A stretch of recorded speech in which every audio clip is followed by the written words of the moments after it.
कर्मचारी मध्यवर्ती संघटनेचा पूर्ण राज्यभर 21 डिसेंबरपासून बेमुदत संप चालू आहे. संपाचा दुसरा दिवस आहे आणि संप हा कर्मचाऱ्याचा कुठलाही संप करायचा हेतू नसतो, कुठलाही वेगळीच नाव करण्याचा हेतू नसतो. गेले 1.5 वर्ष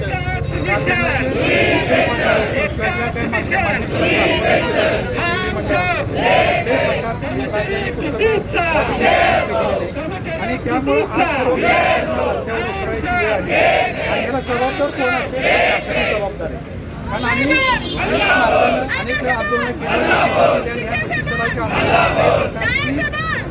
साथ दिली नाही, कुठल्याही प्रकारे चर्चेला बोलवलं नाही आणि चर्चेला न बोलवल्यामुळे की आज सर्व राज्यातील कर्मचाऱ्यांना रस्त्यावर उतरण्याची रस्त्यावर उतरण्याला जबाबदार शासनच आहे.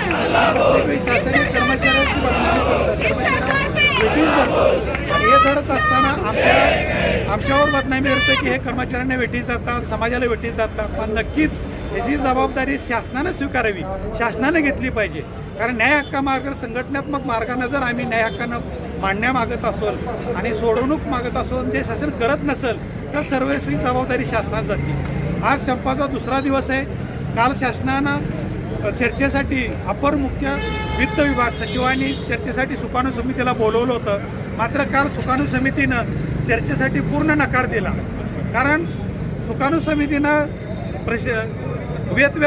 मत व्यक्त केलं की जर चर्चा होईल तर ही चर्चा फक्त माननीय मुख्यमंत्री किंवा मुख्य सचिव यांच्यावरच चर्चा होईल, अन्यथा इतरांवर कोणावरही चर्चा होणार नाही.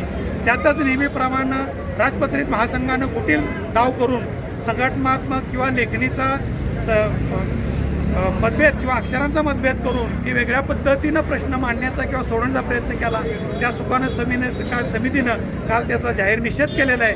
आणि आजही दुसरा दिवस, आज पूर्ण राज्यभर संपात सहभागी जे कर्मचारी आहेत ते कर्मचारी संपात सहभागी असताना सुद्धा माननीय मुख्यमंत्री आणि उपमुख्यमंत्री यांनी त्याचा विचार करून की शासनानं लवकरात लवकर चर्चेला बोलवून जे जनतेचं अडीअडचणी होतात की काम ठप्प झालेलं आहे पूर्ण राज्यभर किंवा आज आरोग्यासारख्या सेवा विस्कळीत झालेल्या आहेत, कौशल्य विभाग असेल, वित्त विभाग असेल, महसूल विभाग असेल, सहकार विभाग असेल, जे कामकाज ठप्प झालेलं आहे हे कामकाज सुरळीत करायचं असेल तर लवकरात लवकर चर्चा करून ज्या मागण्या आहेत त्या तातडीनं मान्य कराव्यात आणि संप हा थांबवला जाईल. साहेब, मागण्या मान्य तरी आंदोलन चालूच राहणार ते जायचं आणि जोपर्यंत शासन चर्चेला बोलवत नाही आणि दिलेल्या मागण्या मान्य करत नाही तोपर्यंत हा बेमुदत सतत हा चालूच राहील. साहेबांना